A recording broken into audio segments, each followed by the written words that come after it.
মাত্র 3 মাস হলো আমার বিয়ে হয়েছে। আমার শ্বশুরবাড়ির সকলের আচরণ কেমন যেন অদ্ভুত রকমের। এদের আচার ব্যবহার দেখে বারবার মনে হতো সেখান থেকে চলে আসি। এমন সময় একদিন গভীর রাতে দেখি আমার স্বামী নিজের ঘর থেকে বেরিয়ে আমার শাশুড়ির সাথে গ্যারেজ ঘরে ঢুকে পড়ল। তাদের পিছু নিয়ে ওই ঘরে গিয়ে যা কিছু দেখলাম, তারপর ঠিক করলাম ওই বাড়ি ছেড়ে আমি চলে যাব। 3 মাস আগে 2 বাড়ি থেকে সম্বন্ধ করে আমার বিয়ে হয়। বিয়ের পাকা কথা হওয়ার আগে 3-4 মাস আমরা সময় নিয়েছি একে অপরকে জানতে। এই সময়ে আমরা একে অপরের সঙ্গে সময় কাটিয়েছি, ফোনে কথা বলেছি, মেসেজ বিনিময়ও হয়েছে। তখনই বুঝেছি আমার স্বামী খুবই ভালো মানুষ, খুবই হাসি খুশি। রাস্তাঘাটে কোনো গরিব বা অসহায় মানুষকে দেখলে সাথে সাথে তাকে সাহায্য করে। কিন্তু বিয়ের পর দেখলাম এই বাড়ির মানুষগুলো আচরণ খুব অদ্ভুত। এরা খুবই সেকেলে ধরনের। বাড়িতে আমার শ্বশুর শাশুড়ি, স্বামী আর আমি থাকি। আমার শাশুড়ি শনি মঙ্গলবার কোথাও একটা যান, আর বাড়ি এসে লাল কাপড়ের মধ্যে কী সব বেঁধে উঠোনের এদিক ওদিক পুঁতে রাখেন। আবার কখনো আমাদের বিছানার তলায় কী সব রেখে যায়, আবার কখনো ঘরের কোণে। আর আমাকে ওইগুলো হাত দিতে না করে। আমার খুবই বিরক্ত লাগতো এগুলো দেখে। স্বামীকে জিজ্ঞাসা করলে উনি চুপ করে থাকেন। এইভাবেই দিন কাটছিল। একদিন সন্ধ্যের সময় আমি ভাবলাম অনেক দিন হয়ে গেছে, কিন্তু বিয়ের কিছু গিফট এখনও খোলা হয়নি, তাই গিফটগুলো খুলতে লাগলাম। সারা ঘর অগোছালো হয়েছিল। এমন সময় আমার স্বামী ঘরে ঢুকলো, আর ঘরের ওই অবস্থা দেখে খুব রেগে গেল। ঘর কেন নোংরা, কেন অগোছালো, এই নিয়ে খুব চিৎকার চেঁচামেচি শুরু করলো। তার চোখ মুখের চেহারা পুরো বদলে গেল। 2 হাত দিয়ে নিজের চুল ছিঁড়তে লাগলো। শাশুড়ি অনেক চেষ্টা করলো তাকে শান্ত করার, কিন্তু হলো না। তারপর আমার স্বামী একটা বালিশে অনবরত আঘাত করতে লাগলো। অনেকক্ষণ এমন করার পর উনি শান্ত হলেন। আমি অবাক হয়ে গেলাম, কিন্তু এরপর আবার সব স্বাভাবিক। তার থেকে শান্ত আর ভালো মানুষ আর যেন কেউ নেই। পরের দিন শাশুড়ি আমাকে সঙ্গে নিয়ে একটা জায়গায় গেলেন। সেখানে অদ্ভুত বেশধারী এক মহিলা রয়েছে। তাকে ঘিরে রয়েছে ভক্তের দল। সবাই নিজের নিজের সমস্যার কথা বলছে, আর সে তাদের হাতে কিছু শিকড় বাকড় দিয়ে কাউকে বলছে উঠোনে পুঁতে দিতে, কাউকে বলছে ঘরের কোনায় রাখতে। বিনিময়ে অনেক টাকা নিচ্ছে। আমার শাশুড়িও তাদের মধ্যে একজন। তিনি নিজের ছেলের জন্য এসেছেন। আমার এসব ভণ্ডামি দেখে ভীষণ রাগ হলো। আমি বাড়ি এসে শাশুড়িকে বললাম, এসব চলতে থাকলে আমি বাড়ি ছেড়ে চলে যাব। উনি আমার গায়ে হাত বুলিয়ে বললেন, এমন চিন্তা কোনো দিন করো না, তাহলে আমার ছেলেটা শেষ হয়ে যাবে। যা করছি ওর ভালোর জন্য। ও ছোটবেলায় একবার হারিয়ে গেছিল, তারপর এমন হয়ে গেছে। আমি আর কিছু বলতে পারলাম না। আমার স্বামীও মাঝে মাঝে বলতো, আমার একটা অতীত আছে, সময় হলে তোমাকে সব বলবো। তার আগে কিছু জানতে চাইবে না। এদিকে মাঝে মাঝে ঘরে কোনো নোংরা দেখলে বা কেউ এসে খুব চিৎকার চেঁচামেচি করলে ওনার ওই উগ্র মূর্তি দেখতাম। এমনকি অনেক সময় অন্ধকারে ভয়ে চিৎকার করে উঠত। আমার সব অসহ্য লাগছিল। এরপর একদিন গভীর রাতে দেখি উনি ঘর থেকে বেরিয়ে গেলেন। তারপর শাশুড়ির সাথে আমাদের গ্যারেজ ঘরে চলে গেলেন। সেখানে আমার শ্বশুরও কয়েকজন তান্ত্রিক উপস্থিত ছিল। এরপর আমার স্বামীকে সামনে বসিয়ে তন্ত্রমন্ত্র চলল। আমি সব দেখে চুপ করে চলে আসলাম। পরের দিন আমার স্বামীকে বললাম, তোমরা যা কিছু করছো তা দেখার পর এই বাড়িতে আমার পক্ষে থাকা সম্ভব না। তাছাড়া তোমার মতো একটা স্প্লিট পার্সোনালিটির মানুষের সাথে আমি সংসার করতে চাই না। উনি বললেন, এমন করে বলো না, আমি খারাপ না, আমি সুস্থ হতে চাই, তাই এইসব করা হচ্ছে। তুমি আমাকে প্লিজ ছেড়ে যেও না। কিন্তু আমি আমার সিদ্ধান্তে অনড় থাকলাম। তারপর উনি বললেন, আমার একটা অতীত আছে, সেটা তোমার জানা দরকার। তারপর তুমি ঠিক করো তুমি কি করবে। কি অতীত বলো আমাকে, আমি শুনতে চাই। উনি বলতে শুরু করলেন, তখন আমার বয়স 10। একদিন স্কুল থেকে বাড়ি আসার সময় একটা লোক আমাকে ডেকে একটা প্রশ্ন জিজ্ঞাসা করে, খুব সোজা প্রশ্ন। আমি সেটার উত্তর দিতে পারি। তখন সে আমাকে একটা ফুল আর 2টো লজেন্স দেয় প্রাইজ হিসাবে। ফুলটা আমি শুঁকি, তারপর আর কিছু জানি না। যখন চোখ খুলি দেখি একটা টিনের নোংরা ঘরে আমি শুয়ে আছি। খুবই অগোছালো, নোংরা, বিশ্রী গন্ধ। মাটির ওপর একটা নোংরা তোষকে আমি শুয়ে। আমার আশেপাশে আমার মতো 3টে বাচ্চা আর ওই লোকটাকে ওরা কাকা বলছে। আমাকে একটা নোংরা থালায় খেতে দিল। আমি বললাম, খাবো না, আমি বাড়ি যাব। তখন ওই কাকা আমাকে খুব মারে আর বলে বাড়ির কথা বললে আরও মারব। একটা দিন ধরে আমাকে ওই ঘরে আটকে রাখলো। পরের দিন সবাইকে পাঠালো ভিক্ষা করতে। ওরা আলাদা আলাদা জায়গায় গেল, আর আমার সাথে গেল কাকা। আমার ওপর সব সময় নজর রাখত, ভিক্ষা না চাইলেই মারত।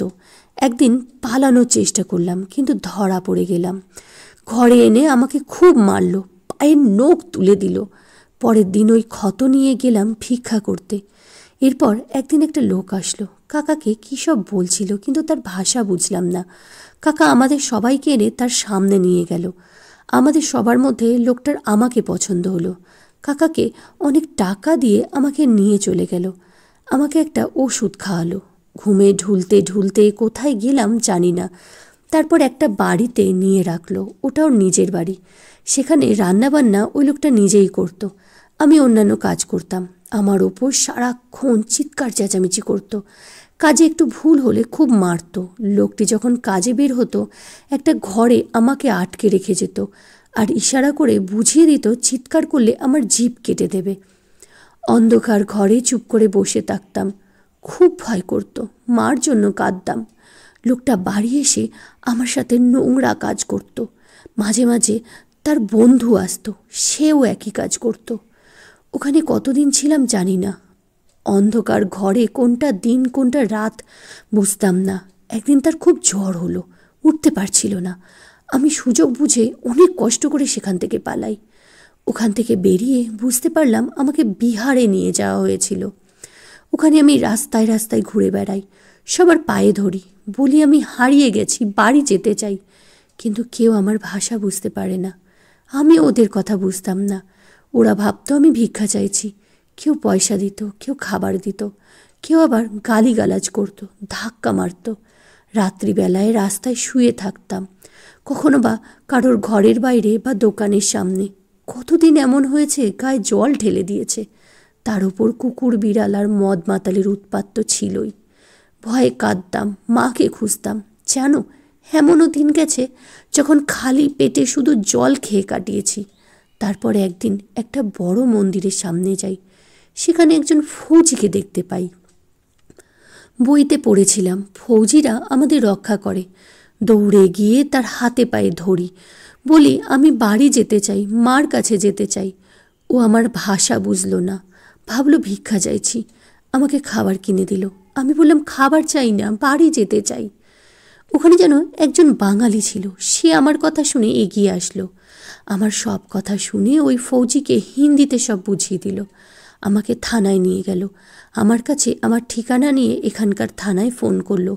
এখানে আমার বাবা মা মিসিং ডায়েরি করেছিল, তাদের কাছে খবর গেল। ওরা আমাকে নিতে আসলো। আমাকে ওনারা নাকি 5 মাস পর খুঁজে পেয়েছিলেন। আমাকে সঙ্গে করে নিয়ে ওখানকার ওই লোকটাকে আর এখানকার এই ভিখারিটাকে পুলিশ গ্রেপ্তার করলো। জানো, আমি পুলিশকে সব বলেছিলাম, কিন্তু ওই লোকটা আর তার বন্ধু আমার সাথে কী করতো লজ্জায় বলতে পারিনি। আমি ছেলে, তাই ওই ধরনের মেডিকেল চেক আপ হয়তো হয়নি। ওই দুটো লোক আর আমি ছাড়া এই কথাটা আর কেউ জানে না। তাই যখনই নোংরা দেখি, অন্ধকার দেখি, বা যখন কেউ আমার উপর খুব চিৎকার করে, তখনই ওইসব টর্চারের কথা মনে পড়ে আর আমি কেমন হয়ে যাই। ওই লোকগুলোর ওপর যত রাগ আছে সব ওই বালিশের ওপর মেটাই। মা যা করে সব কিছু করে আমাকে সুস্থ করার জন্য। সব শুনলে তুমি চাইলে আমাকে ছেড়ে যেতে পারো। সব শোনার পর আমি কেঁদে ফেললাম। বললাম, এত কিছু সহ্য করেছো তুমি? এত বড় ক্ষত এত বছর ধরে মনের মধ্যে লুকিয়ে রেখেছো? আমাকে বিশ্বাস করে এত কিছু বললে যখন, তখন আমার একটা কথা শোনো। তুমি এই ঝাড়ফুঁক ঠাকুরবাড়ি না করে প্লিজ ডাক্তারের কাছে চলো। একজন সাইকিয়াট্রিস্টকে দেখালে আর কাউন্সিলিং করলে তুমি ঠিক হয়ে যাবে, বিশ্বাস করো। এবার উনি রেগে গেলেন, বললেন, তুমি কি বলতে চাইছো? আমি পাগল?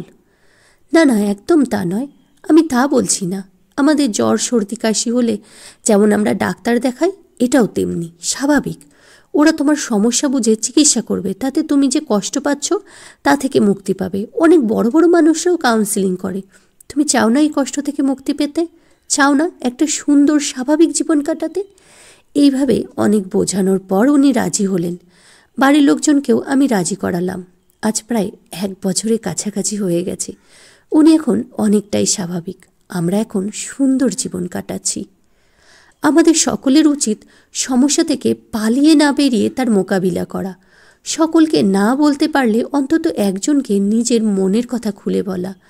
বাড়ির ছোট বাচ্চাদের সাথে বন্ধুর মতো মিশতে হবে, যাতে তারা লজ্জা না পেয়ে মন খুলে নিজের নিজের সমস্যার কথা বলতে পারে। আরও একটা কথা, আমরা বাড়ির মেয়েদের অজানা বিপদ থেকে বাঁচার উপায় বলে দিই, কিন্তু মনে রাখতে হবে বিপদ কখনো দরজা নক করে আসে না, কখনো ছেলে মেয়ে ভেদাভেদ করে আসে না। তাই বাড়ির ছোট বড় ছেলে মেয়ে সকলকেই সব ধরনের বিপদ থেকে সচেতন করতে হবে।